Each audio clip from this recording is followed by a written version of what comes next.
ప్రభు నామం పేరిట మీకందరికీ వందనాలు. అందరికీ ప్రైజ్ ది లార్డ్. అందరూ బాగున్నారు కదా? అందరం బాగున్నామమ్మా. దేవుని దయ, నీ దయ. దేవుని దయ వల్ల మేమందరం కూడా బాగున్నాం. మనందరి ప్రార్థన వల్ల. మరి ప్రార్థన కూడికని బట్టి కూడా దేవునికి వందనాలు చెల్లిస్తున్నాను. ఎంతో మంది మేము మర్చిపోయినప్పటికీ కూడా గుర్తు చేసుకొని మా అందరి గురించి ప్రార్థన చేస్తున్నారు. జ్యోతిరాణ ఆంటీ కూడా ఎన్నో సార్లు తను ప్రార్థన చేస్తుంది మా విషయంలో, సంఘ విషయంలో. మరి ఇక్కడ కూడా మందిరం కట్టబడుతుంది. మందిర విషయంలో కూడా మీరందరూ ప్రార్థన చేస్తున్నారు. కాబట్టి మీకు అందరికి కూడా ప్రభు నామం పేరిట మా కుటుంబం విషయంలో దేవుడు చేసిన మేలు బట్టి మా పిల్లల చదువుల్లో అన్నిట్లో కూడా ఈనాడు బాగున్నామంటే కేవలం ఏంటి అని అంటే దేవుని యొక్క ఆశీర్వాదము, మరి మీ యొక్క ప్రార్థనల ఫలితమే. ఇదే బేస్ మట్టం అనమాట. ఇల్లు కట్టుకోవాలంటే యెహోవా ఇల్లు కట్టించినడలా దాని ప్రయాసము వ్యర్థము. యెహోవా పట్టణంకు కావలి కాయనడలా కావలి కాడు మేలుకొని ఉంటే కూడా వ్యర్థమే కదా. అట్లా మనం ఫస్ట్ బేస్మెంట్ ఏంటంటే ప్రేయర్. మా ఇంట్లో మా నాన్న నేర్పించింది కూడా మాకు అదే నేర్పించినాడు. ఫస్ట్ మనం ఏం చేయాలో ప్రార్థన. ఎట్లాంటివైనా ప్రార్థన చేయొచ్చు కదా. ప్రార్థనకి బాగా మనం రెడీ అయిపోయిన అవసరంలా, ఎట్లబ్బా మేము బాగా టైంకి పోవాలని అవసరంలా, ఇవన్నీ లేకుండానే మనం ఇంట్లో ఎక్కడున్నా, ఏ పని చేసుకుంటున్నా, ఎట్లా ఉన్నా కూడా మనము ప్రార్థన చేయొచ్చు. ఎవరి కోసం కొంతమంది అంటారు, ఏం అవసరాలు ఉన్నాయి మాకు, ఏం అక్రతలు ఉన్నాయి, ఏమీ లేవులే మాకు ప్రార్థన చేయడానికి, మాకు అన్ని ఉన్నాయి అని అనుకుంటాం. కానీ ప్రార్థన చేయడానికి ఈ లోకంలో నశించిపోయే ఆత్మలు ఎన్నో ఉన్నాయి. సాయంకాలం మాట్లాడినప్పుడు ఆంటీ గారు కూడా మాట్లాడుతూ వచ్చినారు, మా అందరికి సువార్త ప్రకటించలేకపోతున్నాము.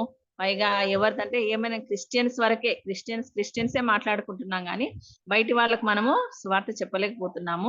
మాకు చాలా బాధ అనిపిస్తుంది, మేము ఆ విధంగా చేయాలని అనుకుంటున్నాము అని ఆంటీ చెప్తున్నారు. నిజంగా ఈ లోకంలో దేవుడి లోకాన్ని నుంచి ఆరోహణమైపోయేటప్పుడు మనకు చెప్పిన మాట ఏంటంటే, సర్వలోకానికి వెళ్ళి సర్వ సృష్టికి నా సువార్త ప్రకటించాలంట. మరి ప్రతి ఒక్క మనిషి సువార్త ప్రకటించాలా. ఈ రోజు మనం మరణిస్తే పరలోకానికి పోతామా అని గుర్తు మరి ఏమన్నా మనకి నమ్మకం ఉందా? ఏమి నమ్మకం లేదు. ఎందుకంటే దేవుడు చెప్పిన ఆజ్ఞ మనం నెరవేర్చాలి. నెరవేర్చినప్పుడే మనకు ఆ ధైర్యం వస్తుంది. మరి పోతూ పోతూ యేసుప్రభు చెప్పిన మాట ఇదే. కాబట్టి మనం సర్వలోకానికి సర్వ సృష్టికి మనం పోలేకపోయినప్పటికీ మన పక్క వాళ్ళకు, మన దగ్గరలో ఉన్న వాళ్ళకు మనం దేవుని స్వార్థ ప్రకటించినట్లయితే మరి దేవుడు మన విషయంలో సంతోషించేవాడిగా ఉన్నాడు. నశించిపోయే ఆత్మలు ఎన్నో ఉన్నాయి. లూకా సువార్త 19వ అధ్యాయం 10వ వచనంలో రాయబడినట్టుగా నశించిన దానిని వెతికి రక్షించుటకు మనుష్య కుమారుడు ఈ లోకానికి వచ్చినాడంట.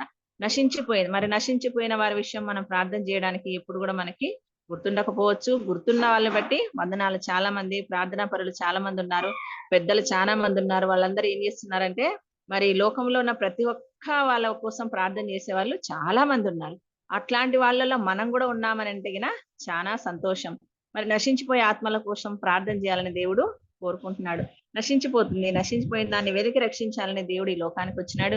తన ప్రాణాన్ని పెట్టినాడు. తిరిగి సమాధిని గెలిచి 3వ నాడు లేచినాడు. ఈనాడు లేచినాడన్న ఆశతోనే మనం ఏం చేస్తున్నాము, తిరిగి ఆరోహణమై వెళ్ళిపోయినాడన్న ఆశతోనే మనం కూడా దేవుని స్వార్థను ప్రకటిస్తున్నాము. దేవుడు తిరిగి వస్తాడు, మమ్మల్ని తీసుకుపోతాడని మరి మనం ఆశతో దేవుని స్వార్థ ప్రకటిస్తున్నాము, ప్రార్థన చేస్తున్నాము. ప్రార్థన మెలకువగా కూడా ఉన్నాము. మరి దేవుడు మనకి సంఘాన్ని, మనలందరినీ ఒక సంఘంగా స్త్రీగా పోల్చినాడు కదా, స్త్రీతో పోల్చినాడు. మరి స్త్రీ అందం చెప్పాలంటే పరమగీతంలో మరి సాలమోన్ రాజు మహారాజు వివరించిన రీతిగా ఎవరు కూడా వివరించలేదేమో. మరి ఇంతమంది మనం మోషేను, దావీదును, మరి యోసేపును అందరూ పెళ్లిళ్ళు చేసుకున్నారు కానీ వాళ్ళ భార్యల గురించి ఎవరు కూడా రాసినట్టు బైబిల్లో మనం చూడము. కానీ పరమగీతంలో ఒక స్త్రీని వర్ణించడంలో, సంఘాన్ని వర్ణించడంలో సాలమోన్ మహారాజు చాలా బాగా వర్ణించినాడు. మరి స్త్రీ సంఘం అంటే నువ్వు, నేను, ఆడ, మొగ, పురుషుడు, స్త్రీ అని, గ్రీసు దేశుడని, యూదుడని, తెల్లనివాడని, నల్లనివాడని ఏ భేదం లేదు. అటువంటి వారందరినీ మనల్ని ఒక్క సంఘంగా చేసి, ఒక్క స్త్రీగా చేసి మనల్ని వివాహం చేసుకోవడానికి యేసుప్రభువు వారు తిరిగి ఆకాశం నుండి దిగి వస్తానని చెప్పినాడు. ఆ నిరీక్షణతోనే మనం అందరం ఎట్లున్నాము, ఆ వచ్చినప్పుడంట మనలో ఏ మచ్చ, ఏ డాగు, ఏ కలంకం ఏది కూడా లేకుండా ఉండాలా. మరి పరిమళ వస్త్రాలతో మనం అలంకరింపబడి ఉండాలని దేవుడు కోరుకుంటున్నాడు. నిజంగా పెళ్లి కుమార్తె సిద్ధం కావాలంటే మరి అందరం చూస్తుంటాం కదా, ఎన్ని రోజుల నుంచి పెళ్లి కుమార్తె సిద్ధమైతే ఇప్పటి కాలంలో, అప్పట్లో అంటే ఎట్లనో చెప్పలేం కానీ ఇప్పట్లో ఎంతో అందంగా అసలు చూసిన వాళ్ళందరూ కూడా చాలా బాగుంది అని చెప్పాలని ఎంతో పరిశుద్ధంగా, ఎంతో పవిత్రంగా, అనేకమైన సుగంధ ద్రవ్యాలతో, అనేకమైన పర్ఫ్యూమ్స్ ఎంత ఇదిగా రెడీ చేస్తారు కదా. మరి సంఘానికి ఏ మచ్చ, కలంకం ఉండకూడదని దేవుడు కోరుకుంటున్నాడు. మనకు ఒకవేళ మన జీవితంలో అన్ని ఉన్నాయేమో, స్వార్థ చెప్పలేకపోతున్నామో, ప్రార్థనా భారం లేకుండా ఉందేమో, నశించిపోయే ఆత్మల విషయంలో మనము భారంగా లేమేమో, ఒకసారి మనల్ని మనమే పరీక్షించుకోవాలని దేవుడు కోరుకుంటున్నాడు. ఆయన ఈ లోకానికి వచ్చింది నశించిపోయిన దానికోసం వచ్చినాడు. యోనా గ్రంథం 1వ అధ్యాయంలో చూస్తే దేవుడు యోనాను ఏం చెప్తాడు? నినేవే పట్టణానికి పొమ్మని చెప్తాడు. ఆ ప్రజలందరూ నశించిపోతున్నారని దేవునికి చాలా బాధ. మరి నశించిపోయే వాళ్ళ గురించి మనకైతే బాధ లేదు గాని, ఎందుకంటే ఆయన సృష్టించుకున్నాడు కాబట్టి, ఆయన తన చేతులతో చేసుకున్నాడు కాబట్టి, తన స్వరూపమందు చేసుకున్నారు కాబట్టి, దేవుడు మన విషయంలో మన బంధువులు, మన తోబుట్టువులు గాని ఎవరైనా మనం చెడిపోతున్నామంటే సంతోషించే వాళ్ళే ఉంటారు. ఎప్పుడు పడిపోతాడా? ఎప్పుడు మాకు ఈ చెడ్డ న్యూస్ వినిపిస్తదా? చూద్దామా అనేవాళ్ళు చాలా మంది విశ్వాసుల్లో కూడా ఉన్నారు. కానీ దేవుడైతే అట్లా కాదు. మనల్ని ఎట్లా కాపాడుతున్నాడంటే, మనల్ని కాపాడువాడు కొనకడు, నిద్రపోడు. మరి ఈ సంఘ విషయంలో స్త్రీగా పోల్చి చెప్పినాడు కదా!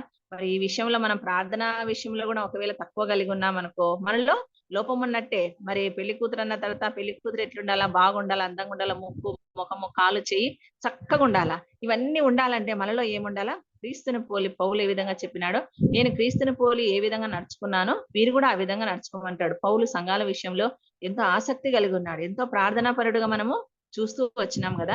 మరి సంఘం అనే స్త్రీ మనము కూడా ఎట్లుండాలని కోరుకుంటున్నాడంటే, ఏ మచ్చ, ఏది కూడా మనలో లోపము ఉండకూడదంట. మనం ఈనాడు ఏం చేస్తున్నామంటే సంఘాన్ని చాలా మంది పాడు చేసే వాళ్ళగా ఉంటాం కదా! ఆ విధంగా ఉండకూడదని కూడా దేవుడు మనల్ని మరొకసారి గుర్తు చేస్తున్నాడు. యోనా ఏం చేస్తున్నాడు? పట్టణం పాడైపోని, ఏమన్నా అయిపోని, అసలు ఏంది దేవుడు నన్ను పొమ్మంటున్నాడు? వాళ్ళందరూ పాపం చేస్తున్నారు. వాళ్ళ పాపం అంతా చాలా అసలు బాధ కలిగించేదిగా ఉంది. కాబట్టి ఈ పాపం ఏమైపోవాలా? ఈ పాపం చేసిన వాళ్ళందరూ ఏమైపోవాలా? నాశనం అయిపోవాలా? మనమైతే అట్లే కోరుకుంటాం గదా! చాలా మంది కోరుకుంటాం మనం ఏమంటే, మనల్ని అన్నోళ్ళు మన ఎదురుగా ఉండకూడదు.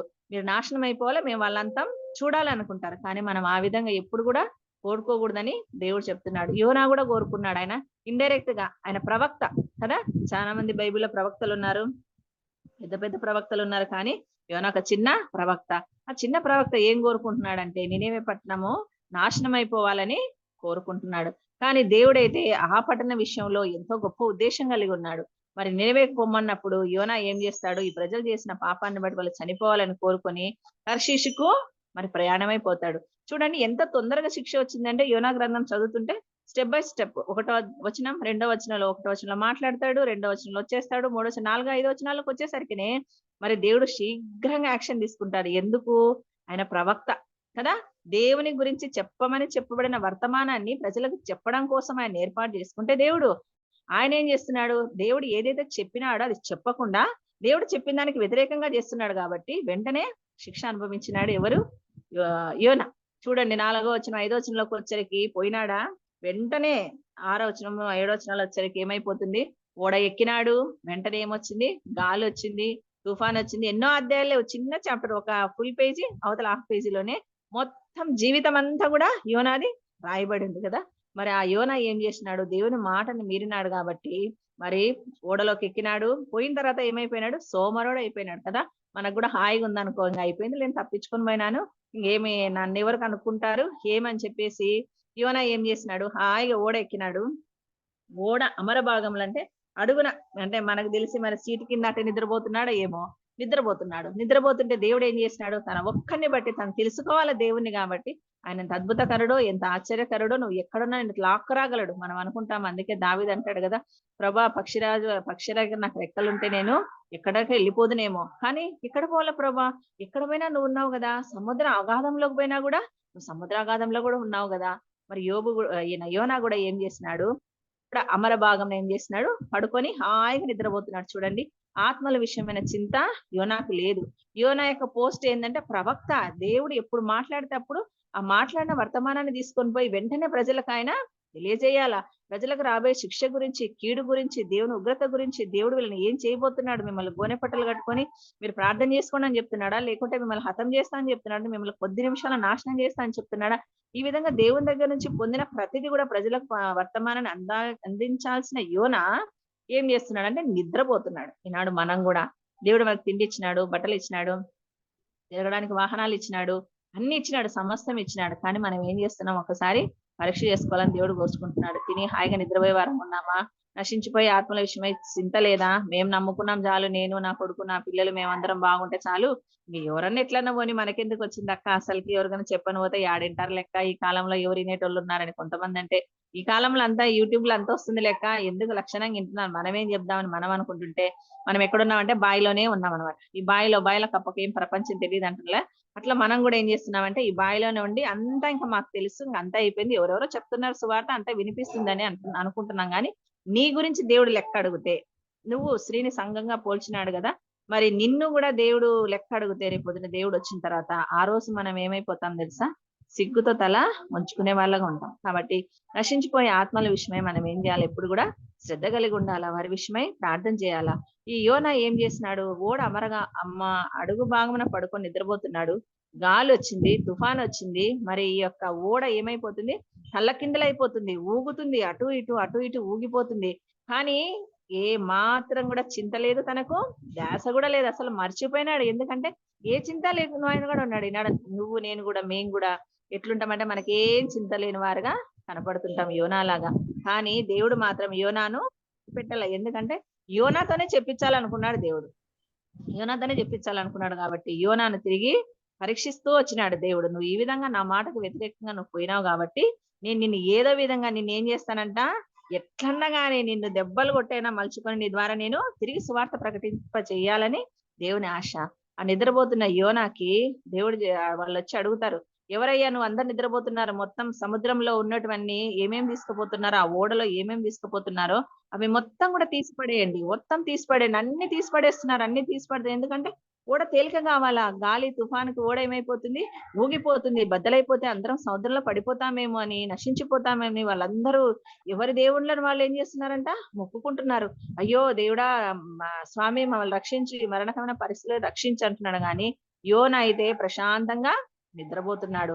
ఆత్మీయుడు, మరి ప్రవక్త లాంటి వాడు, ఇతరులకు చెప్పాల్సిన వాడు ఏమైపోతున్నాడు? గాఢ నిద్రపోతున్నాడు. అప్పుడు యోనా దగ్గరికి వచ్చి, ఏమయ్యా యోనా, ఏమయ్యా నువ్వు నిద్రపోతున్నావు? ఎవరు నువ్వు అసలు? ఇంతమంది ప్రజలు ఏడుస్తున్నారే, మొత్తుకుంటున్నారే, అంగలార్చి ఏడ్చి అసలు ఎంతో బాధతో కన్నీళ్లతో గుండెలు బాదుకుంటే నువ్వేమయ్యా ఎంత బాగున్నావు అని అంటే, నేను భూమిని ఆకాశం సృష్టించిన దేవుని యొక్క బిడ్డనని చెప్తున్నాడు కదా, భయభక్తులు గలవాడిని అని చెప్తున్నాడు. చూడండి, మళ్ళా మన అడ్రస్ ఏమంటే మనం చెప్తాం చాలా మంది, మేము క్రైస్తవులం అండి, మా వాళ్ళు మా తాతలు క్రైస్తవులు, మా ముత్తాతలు క్రైస్తవులు, మా వాళ్ళు చర్చిలు కట్టించినారు, మా వాళ్ళు కానుకలు ఇచ్చినారు, మా వాళ్ళు బల పరిచర్య చేసినారని మనం చెప్తాం కదా.